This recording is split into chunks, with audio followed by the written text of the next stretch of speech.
E já havia muitas mulheres a queixarem-se da toxicidade que havia ali de alguns homens, não eram todos, e eu nunca tinha notado muito. Até o dia em que realmente eu fico sozinha, em que começa a acontecer as coisas com os animais e eles começam a fazer pressão para eu sentir que a culpa era minha, e eu naquela altura estava muito sensível e eu comecei a notar a pressão deles até para dizerem, basicamente, para eu não confiar em mim, para não seguir a minha intuição. Ele disse-me nos olhos: tu tens que ir a mim para decidir as coisas e tens que ir e tens que ouvir os conselhos do Jay e não podes ir pela tua cabeça. E eu assim, então, mas sou soberana, sou uma rainha e não tenho, eu não sei. E ele olhou-me nos olhos de uma maneira que eu senti, não, eu agora consigo te ver claramente. E naquele momento eu decidi, vou deixar. Foi nessa altura que eu decidi. Foi quando eu comecei a notar que realmente eu não estava segura naquele sítio e que as pessoas não eram o que pareciam.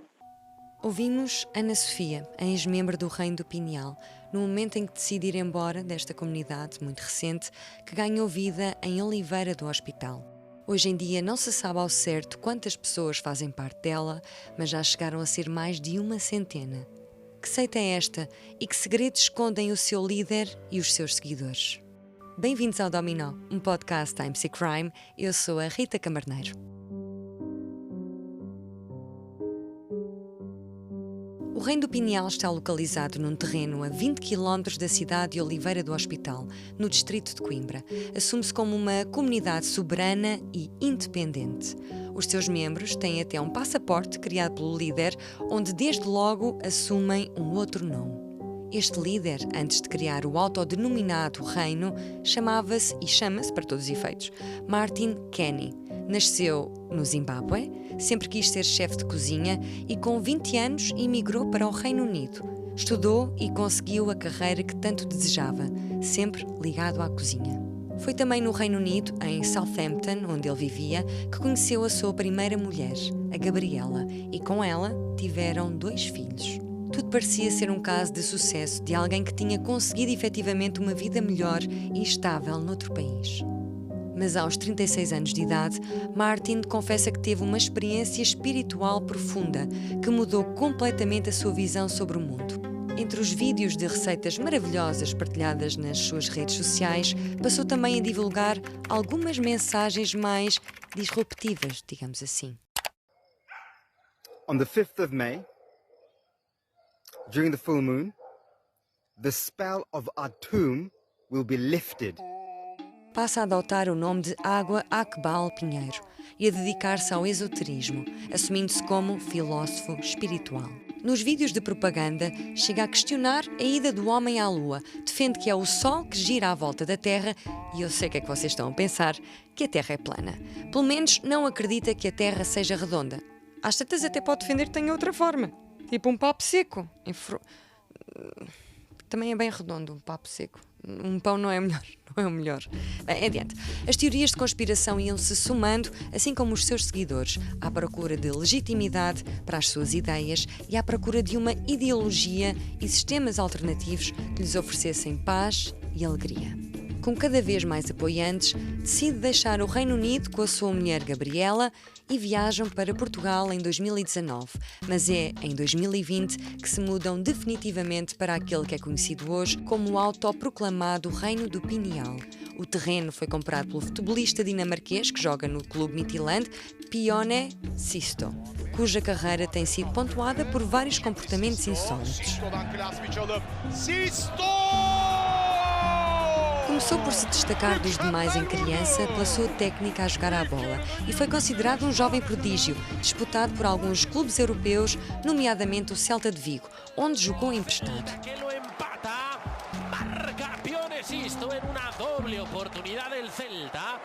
Mas em 2018 começou a dar sinais de alguma insanidade mental, desde uma publicação com as suas fezes a dizer que estava a purificar-se e a livrar-se de parasitas, a passeios de madrugada sozinho pela praia, começou também a fazer uma dieta à base de frutas que o levou a emagrecer muito e a não cumprir o peso mínimo enquanto jogador.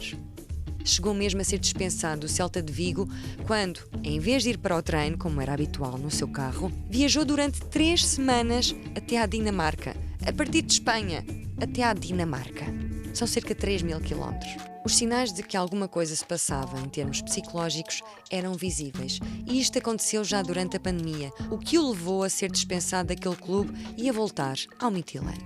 Mais tarde, à imprensa dinamarquesa, que ficou abismada com estes episódios, ele revelou ter tido uma depressão grave depois do Mundial de 2018 e nunca mais voltou a jogar pela seleção. Pelo meio, comprou então o terreno em Oliveira do Hospital e ofereceu-o à comunidade do Reino do Pinhal. Assim que chegou mesmo a revelar imagens do jogador dentro da comunidade numa das suas raras aparições. Sobre este caso, Pione apenas diz ser um homem espiritual, como ao bacalhau. Para quê, não é? Para quê, Rita? Tu foi mais forte do que eu. Foi a revista Visão que primeiramente expôs esta comunidade e os seus estranhos hábitos de vida e uma morte, em circunstâncias suspeitas, de um bebê cujas causas provavelmente ficarão por descobrir para sempre. E porquê? Já lá vamos. Antes de falarmos da morte do pequeno Samsara, importa perceber a diferença entre uma seita e uma religião. E mesmo com várias fontes de informação, continua a ser difícil para mim, e acredito para a sociedade, distinguir, principalmente quando se fala em novas religiões, até porque, em relação às antigas, já não há nada a fazer. O que está feito, está. A escolha de Portugal como abrigo para estas novas correntes religiosas também não é ao calhas. A lei da liberdade religiosa em Portugal não distingue entre o que é uma religião, igreja ou seita, pois o nosso Estado laico não se mete nesses assuntos. E por isso também não cabe ao Estado definir, precisamente por respeitar a lei da liberdade religiosa, um direito inviolável consagrado na Constituição da República Portuguesa. Parece uma pescadinha de rabo na boca.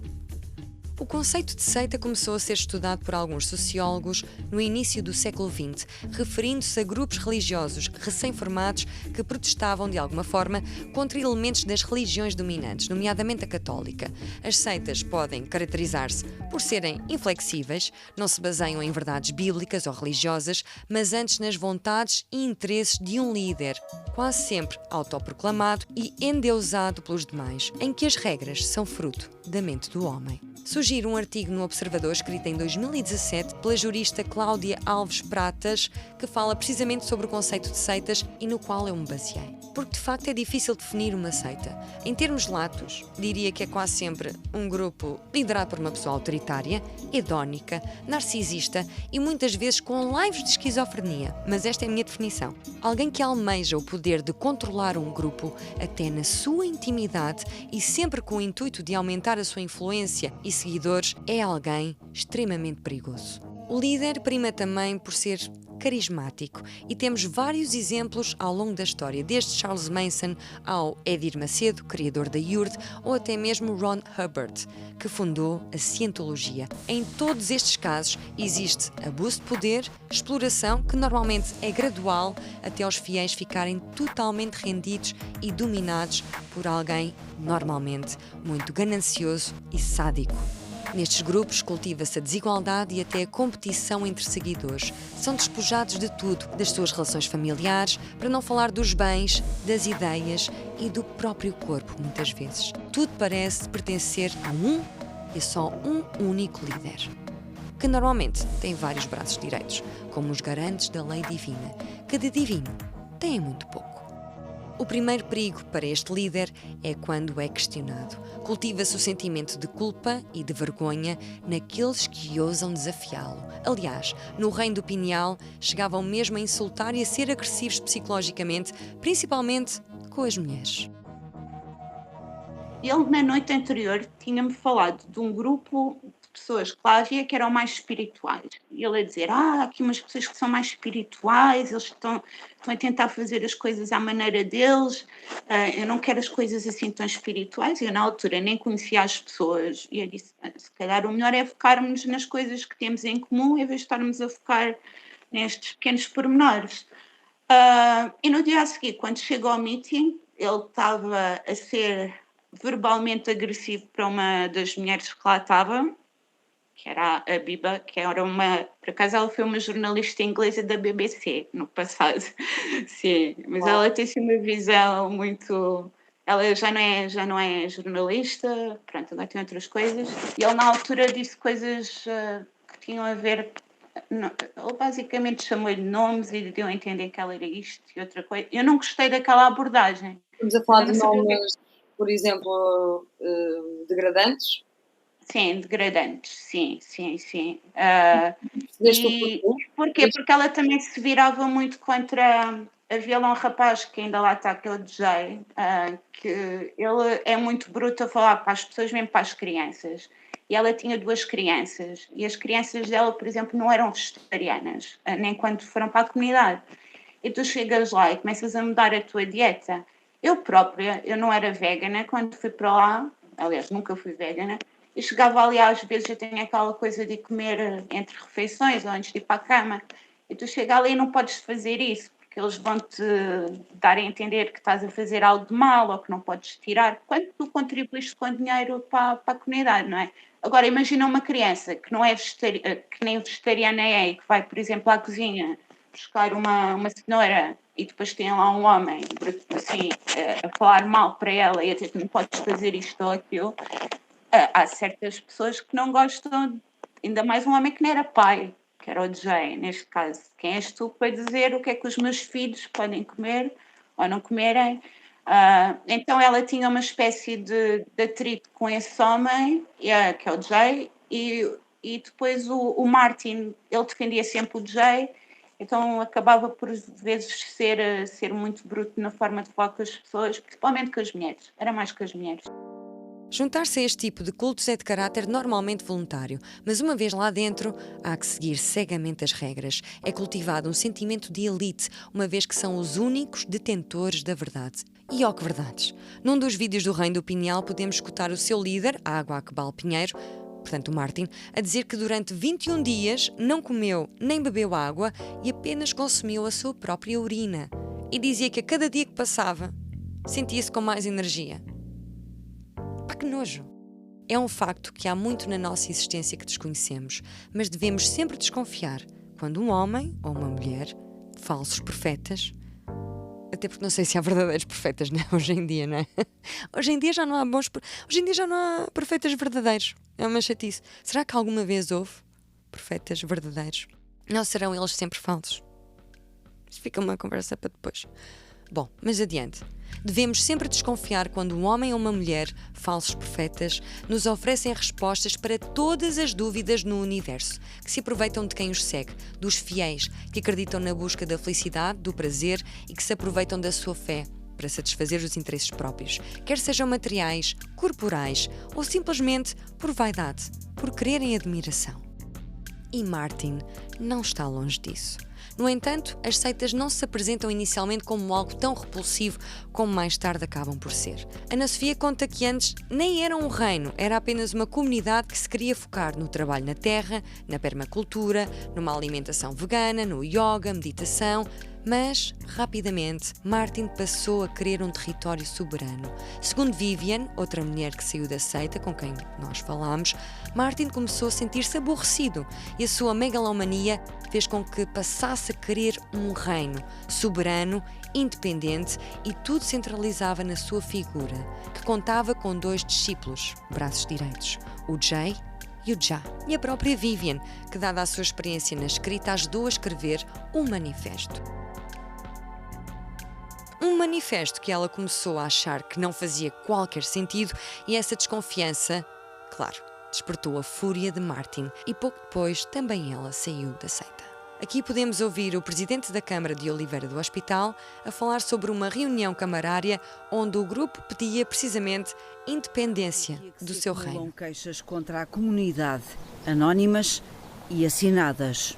Ampliações sem licenciamento, construções precárias, instalação de acampamento. Eu esperava receber 1 ou 2 pessoas que vinham, o que é o habitual, e aparece aqui um grupo alargado de pessoas. Na sessão camarária de dezembro de 2022, o grupo de 13 adultos e 5 crianças apresentou-se dizendo ao que vinha: It is imperative that we are acknowledged as an indigenous, autonomous, cultural tribe, which includes recognition of all our spiritual and cultural practices, principles and sovereign initiatives. Eu estava em modo racional a falar sobre matéria legal urbanística e estes senhores voltavam a insistir numa tecla, portanto, numa abordagem espiritual, filosófica e introduzido aqui um fator completamente novo e completamente surreal para nós, que é estes senhores querem independência, querem autonomia.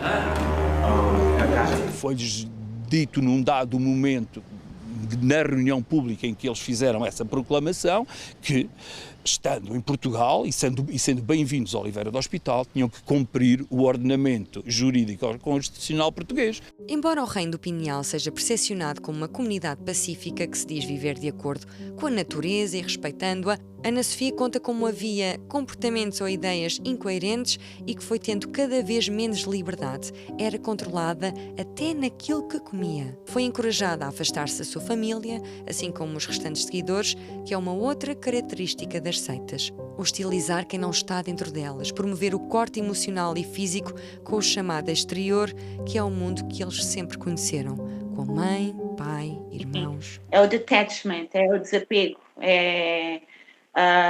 e eu também comecei a ter um bocadinho isso e cada vez se tornava mais difícil para mim falar com a minha família, porque, não sei, parece que estávamos em realidades distantes e depois eles queriam fomentar a ideia de que tu agora tinhas a família, que estavas na família Pinheiro, tu agora aquela era a tua família. E acho que no caso da Kátia isso afetou muito. A Kátia, sem dúvida alguma, e quando se juntou ao Já, ela começou a distanciar-se cada vez mais e mais da família. E outra coisa que vias era que pessoas que tivessem ainda trabalhos, por exemplo, trabalhos online, eles, principalmente mulheres, eles não queriam. Eles queriam que a pessoa investisse tudo na comunidade e que ficasse dependente da comunidade. Ana Sofia fala também com emoção da sua amiga que já conhecia há vários anos, que entrou depois dela na comunidade, mas nunca mais falaram depois de Ana sair. A Kátia, agora conhecida como Laila. Aliás, mesmo lá as coisas começaram a mudar. Ela chegou a um ponto que nem me olhava nos olhos e mesmo quando eu deixei a comunidade, ela não me abraçou e disse, vamos ver e tudo mais, e chegou a marcar café comigo, porque eu fiquei naquela zona, à mesma, só que depois chegava ao dia dela ir ter comigo e arranjava sempre uma justificação. Eu conhecendo as pessoas que estavam na comunidade e sabendo, por exemplo, quem é o companheiro dela, eu sei que aquilo que eles iriam fazer é, tens de te afastar da Ana, que ela tem mais energias, vai-te influenciar nisto e naquilo. Portanto, ela depois acabava sempre por arranjar uma desculpa para não ir ter comigo. Ana Sofia é natural de Castelo Branco, tirou o curso de marketing, mas já viveu em muitos outros sítios em Portugal e trabalhou em várias áreas. Em turismo, call centers, vendas, até que se fartou de pagar as contas e viver uma vida segundo as regras normais da sociedade e mudou e voltou a mudar. Atualmente vive muito perto da comunidade, curiosamente, mas não tem medo. Toma conta de animais e vai fazendo alguns pescados. A equipa do Dominó esteve em Oliveira do Hospital, fomos à herdade que tem cerca de 5 hectares ao Reino do Pinhal, mas não encontramos ninguém e o acesso era vedado. Não ousámos entrar à revelia, até porque já era um pouco tarde para fazer 3 horas de volta para Lisboa e a embreagem do meu carro começou a fumegar devido ao trajeto insinuoso. E estava sempre em primeira. Não estava sempre, tinha de ser, não é? Havia muitos buracos e vá lá. Mas antes de irmos ao Reino do Pinhal, encontrámo-nos e almoçámos com Ana Sofia e Vivian, uma mulher dos Países Baixos que abandonou tudo para se juntar à comunidade. Vivian é também uma dissidente do Reino do Pinhal. Antes de mudar totalmente de vida, era professora de línguas, foi casada e tem 4 filhos. O mais novo com 18 anos. Na altura que veio para Portugal, propôs ao seu filho mais novo, ainda adolescente, a vir com ela para a comunidade e prometeu-lhe que não teria de ir à escola, poderia fumar à vontade, comprar-lhe uma Moto 4 e viveria no meio da natureza. Recusou e os 4 filhos passaram a viver definitivamente com o pai. É com muita ternura, mas também amargura, que Vivian fala dos seus filhos e da sua vida antiga. Conta que houve muito choro antes de partir, mas algo nela fê-la despertar para outra forma de vida. Vivia nos Países Baixos, considerava-se fashionista e com um bom estilo de vida, mas não era para ela. Sentia que tinha de ir. Vendeu tudo e veio para Portugal, para o Reino do Pinhal. Nem depois de sair da seita, voltou à sua vida anterior. Quando se juntou ao reino, a primeira coisa que estranhou à semelhança de Ana Sofia foi o pedido de Martin. Perguntou-lhe logo à partida quanto dinheiro tinha. Vivian tinha herdado recentemente a herança do pai. Ao todo, deu a Martin cerca de 35 mil euros. Ana Sofia deu aquilo que tinha também, cerca de 3 mil. Embora tenham estranhado esta abordagem, percebiam que era o preço a pagar para viver em conjunto e que de qualquer das formas o universo financeiro iria colapsar e era urgente o corte com o mundo exterior, que Martin apelida de Matrix, o que implicava também esvaziar as suas contas dos bancos, how convenient, quebrar essa relação com instituições e contribuir para um bem maior, neste caso, para o reino criado por Martin. Para além das ideias cada vez mais fantasiosas de Martin, ele também apontava algumas datas para o total colapso do mundo como o conhecemos. A pandemia só deu mais força a este tipo de ideação, mas Ana Sofia conta que à medida que as datas se aproximavam e nada acontecia, alguma desilusão também começava a ser cultivada no seu íntimo. Por outro lado, Vivian chega a contar que Martin dizia que em determinada data iria ser elevado aos céus, mas, infelizmente, ficou em terra, ninguém o levou dali. Ainda lá está, aliás. Não foi para o céu. Quando a morte do bebê acontece, já Ana Sofia e Vivian tinham saído do Reino do Pinhal, mas Ana consegue identificar 3 momentos que a marcaram. Um que envolveu gatinhos bebés, em que houve uma tentativa de os matar, a poligamia, que já falaremos dela, e um incêndio que ocorreu em circunstâncias muito suspeitas, mas que não existem provas. Vamos ouvir. Houve um incêndio lá, numa casa, e aquela casa para já não estava registada, mas eles quando compraram o terreno, pronto, aquela casa já existia. Estava lá uma família a morar, que inicialmente eram muito queridos do Martin, enquanto eles seguiam tudo o que ele dizia, mas chegou a uma altura que eles começaram a questionar várias coisas, e o Martin queria aquela família de lá para fora. Que era uma mulher, um homem e 2 crianças menores de idade. É engraçado e podem considerar especulação, mas eu agora olhando para trás, eu não tenho medo de dizer o que vou dizer e façam o que quiserem com esta informação. Eu acredito que hoje em dia que aquele fogo foi provocado e eu digo porque na altura eu fui a pessoa que chamou os bombeiros e que falei com a polícia e o Martin, a primeira pergunta que ele me faz era se a polícia achava que aquilo tinha sido algum crime, coisa que nem me tinha passado pela cabeça. E depois, o que se passou foi que, portanto, a casa ardeu toda com as coisas das pessoas, mas eu vim a saber, agora há coisa de uns meses atrás, através de 2 homens que tinham estado lá na comunidade e que costumavam trabalhar lá com as torneiras e tudo mais, eles comentaram comigo que estava a torneira que estava mais perto da casa, naquele dia estava estranhamente partida. Eu não sabia isso.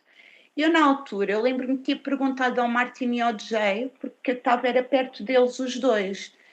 E eles não lidam com essas coisas. Eles disseram, sim, está partida. Já estava partida há mais tempo. Eu acreditei. E agora venho a saber que não. O que eu sei é que o Martin ele queria mesmo aquela família de fora. Eu não estou a dizer que os queria matar nem nada, mas queria despregar um susto, sem dúvida alguma. E eles ardeu tudo. Ele nesse dia não estava na comunidade de manhã. Ele saiu estranhamente para fazer um hiking. Já também, que não era para fazer compras nesse dia, estranhamente saiu. E a forma como eles lidaram com tudo isso... Eles riram-se da situação e ainda começaram a fazer piadas com aquilo tudo. Quando houve crianças que perderam tudo ali. Aliás, a família perdeu a roupa, perdeu tudo. E depois deste evento eles saíram da comunidade, que era o que o Martin queria. Quanto ao bebê que morreu, foi Vivian quem fez o parto, em fevereiro de 2021. Ela descreve com muita emoção este momento, até porque nunca tinha feito tal coisa. Como parteira, entenda-se. A sua experiência era como mãe. como professora. Teve 4 filhos, portanto. Era o filho do próprio líder Martin, ou Água Akbal Pinheiro, e da sua mulher Gabriela, o terceiro a nascer. Por entre o sangue, as lágrimas e o suor, deu à luz um bebê aparentemente saudável. Esse bebê era o Samsara. Ao longo dos meses parecia crescer forte, alimentado pela amamentação da sua mãe Gabriela. I gave birth to 4 children, so I know the other side. So I delivered the baby, Samsara, who later died. But that baby, well, it was amazing moment, and I felt really like, oh wow, I'm good. I missed my profession. I'm really good at this. Really calm, and the guru was running around and like a chicken without a head. Mas há um momento que marca profundamente a comunidade, principalmente as mulheres, que é quando é decretado a possibilidade dos homens terem várias parceiras, passam a ser polígamos. Ao contrário das mulheres, curiosamente, que se manteriam fiéis a um só homem. Martin começa a querer separar casais. São feitas sessões onde, sob efeito de chás alucinogénicos, as mulheres envolviam-se com o líder ou com o seu braço direito, o Jay. Porque havia lá um rapaz que dizia que era o xamã, que é o tal Jay, o Já, que eu tenho estado a falar, que agora está com a Kátia. Esse rapaz, lá está, para mim houve coisas lá moralmente que não são corretas, várias. Uma das coisas foi, o Já começou a dar terapias com cogumelos, por assim dizer, e ele na altura namorava com uma rapariga da comunidade. Entretanto, eu fiz a minha terapia, comigo correu tudo bem. Quando a Kátia foi, e a Kátia estava muito sensível nessa altura, basicamente eles os dois envolveram-se durante a cerimónia. O que para mim, só por aí, uma pessoa que diz xamã e aproveita um momento em que uma pessoa está mais sensível e num estado de consciência alterado, e tu, que supostamente devias manter o teu... e aproveitas-te da situação, e depois, no dia a seguir, ainda viras aquilo de uma maneira como se, isto é natural, e vocês, no fundo, são todas irmãs, e é tudo natural. E claro que a outra rapariga, quando soube que tinha sido traída, calma, isto não é normal, não, isto não é assim. E aí eles começaram a puxar a poligamia. Foi aí que eles começaram a puxar a poligamia. Que eles já tinham isso na ideia antes. Eles já tinham isso, hoje em dia eu consigo olhar para trás e vejo que eles já tinham isso tudo na ideia.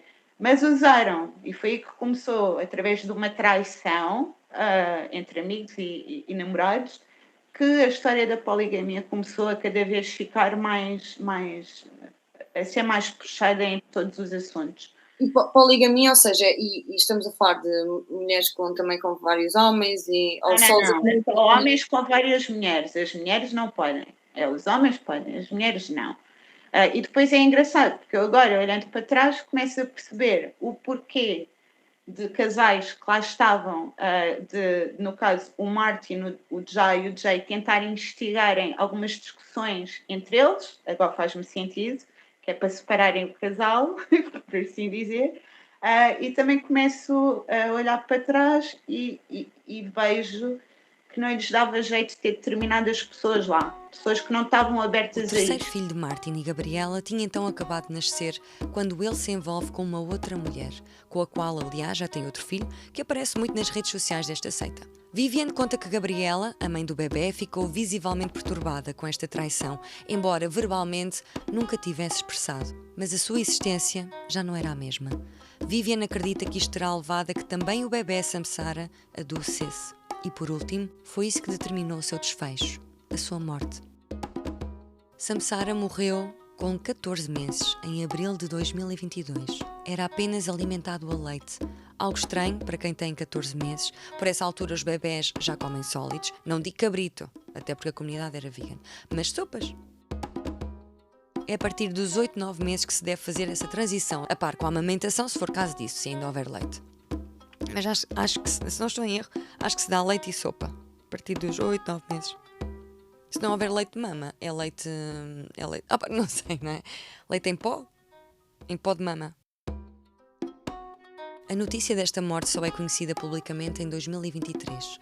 O Reino do Pinhal passou então a somar mais uma queixa junto das autoridades. Para além das contornações sobre construções ilegais e precárias, desta vez foram os avós de uma outra criança portuguesa que nasceu no seio daquela comunidade, o filho da tal amiga da Ana Sofia, da Kátia, e foi principalmente a mãe da Kátia que motivou uma investigação mais profunda ao Reino do Pinhal.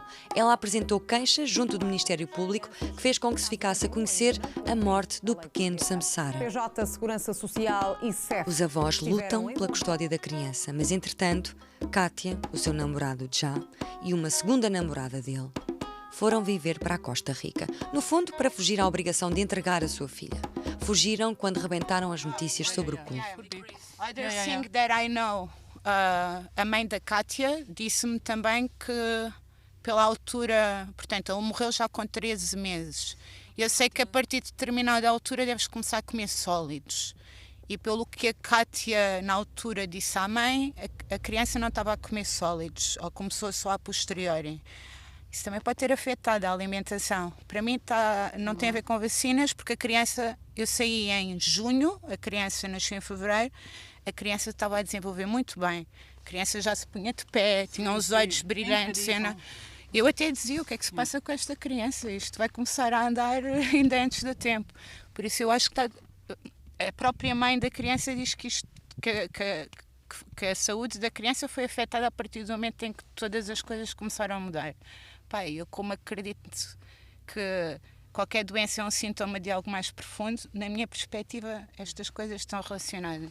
Agora, se não houve autópsia, como é que tu podes saber? O que aconteceu à Kátia? A Kátia está na Costa Rica com o marido e com a outra companheira. They ran away. Yeah, basically. After all the police came to the community, and then they were afraid. Not there that day. They were not. No, she had a dentist appointment, yeah, they left, and then I think they never came back. Yeah. They were afraid. The baby was confiscated or something, so they left for Ecuador or something. Yeah, and then they went to Costa Rica. A razão pela qual nunca se vai conseguir determinar a causa de morte do bebê Samsara é porque ele morreu e foi cremado numa cerimónia que foi até gravada em vídeo e colocada na internet, mas mais tarde apagada, onde queimaram o corpo do bebê e deitaram as suas cinzas ao rio. Os pais nunca levaram Samsara ao médico. Poderá ter morrido de fome, de negligência, mas isso é difícil de provar. Nunca chegou sequer a ser registado. Samsara morreu sem nunca ter tido a oportunidade de existir.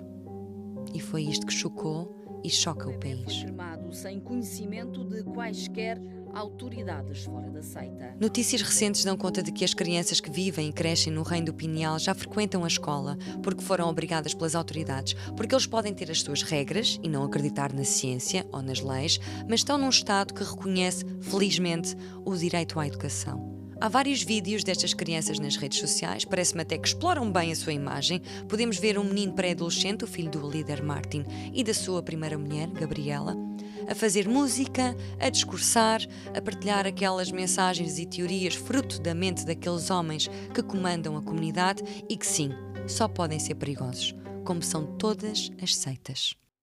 Ana Sofia e Vivian saíram porque começaram a discordar dos rituais, das regras da comunidade, foram malditas pelo líder e também pelos seus seguidores. O destino delas era outro e passava por sair dali rapidamente. Continuam a viver na zona, mas longe daquele universo. Antes de nos despedirmos, Ana Sofia deixou-me fotografar o seu passaporte do Reino do Pinhal, que deveria ser assinado com o próprio sangue, algo que ela nunca chegou a fazer. Graças, né? Ainda bem. Mostrou-me também um documento redigido pelo Martin, com a ajuda de alguns membros mais próximos dele, que servia como modelo de respostas a dar caso fossem abordados pelas autoridades. Respostas estas que conseguimos também encontrar em alguns artigos de testemunhos feitos por eles. E vou dar um exemplo. Somos seres soberanos, pedimos gentilmente que respeitem o facto de não termos sido acusados por ninguém de violar quaisquer leis. Dizem sempre a mesma coisa. Desconhece quantos membros terá atualmente o Reino do Pinhal. Continuam muito ativos nas redes sociais, onde alternam as suas ideias irreais com receitas vegetarianas que, muito honestamente, parecem maravilhosas. Assim, agora por acaso, é verdade. São passados os cornos, mas têm pratos lindos, lindos, lindos. Dá vontade de comer? queria agradecer muito à Ana Sofia e à Vivian, apesar de sermos muito diferentes, respeito as suas crenças e até posso dizer que ficámos amigas, tivemos muita afinidade, vamos até trocando algumas mensagens e falando de vez em quando. Ambas são mulheres fortes, corajosas e independentes, procuram ainda a felicidade junto da natureza. Vivian vive com algumas dificuldades, já que perdeu quase tudo para o culto e depois ainda esteve numa relação abusiva onde foi perseguida pelo seu namorado à altura, que era um português mau, que lhe bateu e a ameaçou de morte. Enfim, mas agora já se livrou dele. Não o matou, calma. Ele foi-se embora. Vivian sonha ainda um dia confrontar o Martin, que lhe disse que lhe devolveria o dinheiro, mas até agora não devolveu nada. Quer o que é seu de volta e poder viver com mais desafogo, sem ter de fazer limpezas, por exemplo. Tem as mãos duras e secas de trabalhar na terra, continua cheia de sonhos e acredita que fez a escolha certa ao sair dos Países Baixos.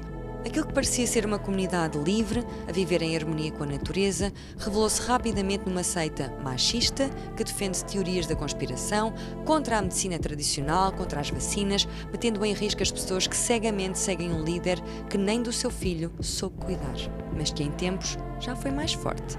Tal como muitas seitas, é possível que gradualmente o seu destino seja a extinção, por desistências, por desilusões, por perdas, até desaparecerem.